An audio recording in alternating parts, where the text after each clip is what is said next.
उत्तर प्रदेश में क्या सुगबुगाहट है? फिलहाल यूपी बीजेपी की संगठनात्मक चुनाव को लेकर एक बैठक होने वाली है, क्या कुछ जानकारी इस बैठक को लेकर?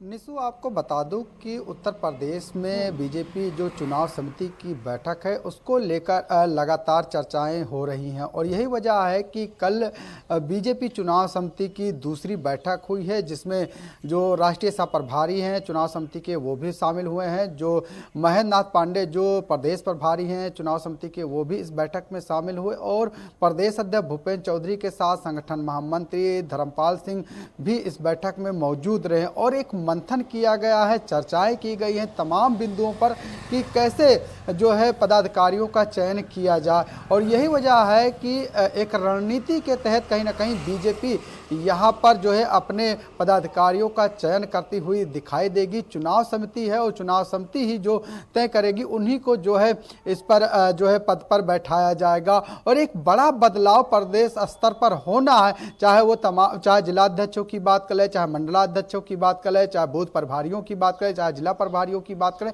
इन पर एक बड़ा बदलाव होना है जिसको लेकर बीजेपी कहीं ना कहीं मंथन करती हुई दिखाई दे रही है। और यही वजह है कि 28 से 2 दिसंबर तक जो है बैठक चलेगी, जिसमें जो जिला स्तरीय बैठक होगी, कार्यशालाएं कराई जाएंगी। जिस तरीके से बीजेपी ने एक बड़ा सदस्यता अभियान भी चलाया था, जिसमें बड़ी संख्या में जो कार्यकर्ता थे उन्होंने सदस्य बनाने का काम किया, उनको भी प्राथमिकता इसमें दी जाएगी।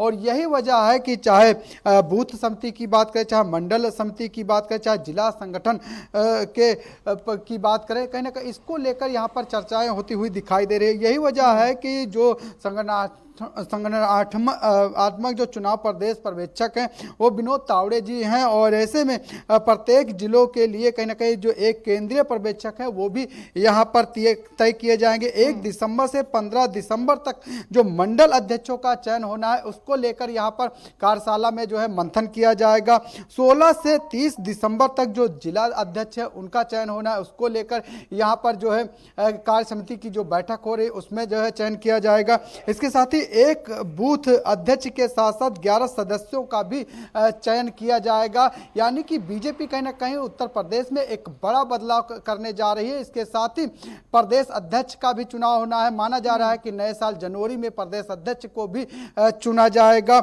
इसके साथ ही आपको यह भी बता दें निशु कि जिस तरीके से जो बूथ समितियों का गठन का कार्य है वो 5 दिसंबर तक पूर्ण होना है। इसको लेकर कहीं ना कहीं बीजेपी कार्य समिति की जो बैठक है वो यहाँ पर की जा रही है। इसके साथ ही आपको यह भी बता दें जो मंडल अध्यक्ष हैं उनकी आयु भी यहाँ पर तय की गई है बीजेपी में कि 35 से 45 वर्ष के बीच जो है मंडल अध्यक्षों की आयु होनी चाहिए, उन्हीं को जो है पद दिया जाएगा।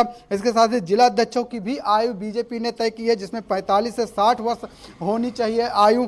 इसके साथ ही जो 27 दिसंबर को बाल दिवस है उसको लेकर भी बीजेपी यहाँ पर तैयारी करती हुई दिखाई दे रही है। यानी कि ये माना जाए निशु की कहीं ना कहीं बीजेपी में चाहे लोकसभा चुनाव की बात करें और चाहे उपचुनाव की बात करें, यह संपन्न हो चुका है। और इसके बाद अब बीजेपी कहीं ना कहीं एक बड़े स्तर पर बूथ लेवल से लेकर जिला प्रभारी, मंडल अध्यक्ष और जो जिला अध्यक्ष हैं उसमें तो बदलाव देखने को मिलेगा, लेकिन प्रदेश अध्यक्ष कौन होगा इसको लेकर भी लगातार मंथन चल रहा है। यही वजह है कि कल बीजेपी की एक बड़ी चुनाव समिति की बैठक हुई है। जी और नया बीजेपी अध्यक्ष चुना जाना है, उसको लेकर क्या जानकारी है? लालचंद, दलित, पिछड़ा या ब्राह्मण किस चेहरे पर दाव लगा सकती है इस बार बीजेपी? क्या नया बीजेपी करने की सोच रही है, क्या जानकारी इसको लेकर?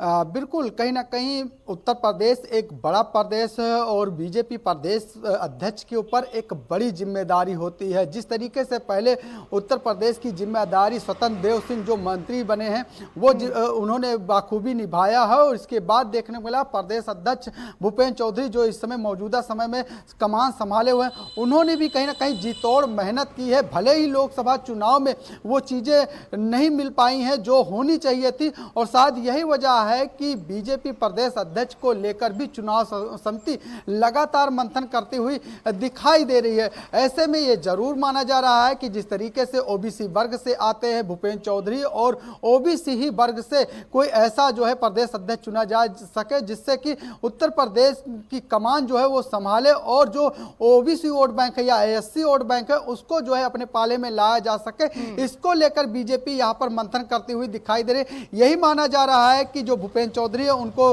कैबिनेट मंत्री का दर्जा मिल सकता है योगी सरकार में। इसके साथ ही जो मंत्री पद में ही कोई होगा जो है बीजेपी का प्रदेश होगा, हो सकता है कि संगठन से भी कोई ऐसा व्यक्ति हो जो प्रदेश अध्यक्ष की कमान संभाले। लेकिन हाँ, ये जरूर कहा जा सकता है कि जहां दिसंबर तक बूथ लेवल से लेकर जिला अध्यक्ष, मंडल अध्यक्ष और जिला प्रभारियों का चयन होना है, उसको लेकर यहाँ पर मंथन चल रहा है। तो वहीं ये माना जा रहा है कि जनवरी के दूसरे सप्ताह तक कहीं ना कहीं जिला जो प्रदेश अध्यक्ष है उसका भी चुनाव होना है, उसको लेकर भी यहाँ पर मंथन किया जा रहा है। क्योंकि 2027 के विधानसभा चुनाव को लेकर कहीं ना कहीं बीजेपी ऐसे व्यक्ति को जो है यहाँ पर पद देना चाहती है जो मेहनत कर सके, जो एक वोट बैंक अपना तैयार कर सके, जिससे कि आने वाले 2027 के विधानसभा चुनाव को आसानी से जीता जा सके। क्योंकि बीजेपी कहीं ना कहीं हर चुनाव में कहीं ना कहीं पहले से ही मंथन करती हुई दिखाई देती है, प्लान बनाती हुई दिखाई दे रही है, जिससे कि उसको बड़ी सफलता मिल सके। और यही वजह है कि देखिए उपचुनाव में जिस तरीके से लोकसभा चुनाव खत्म हुआ उसके बाद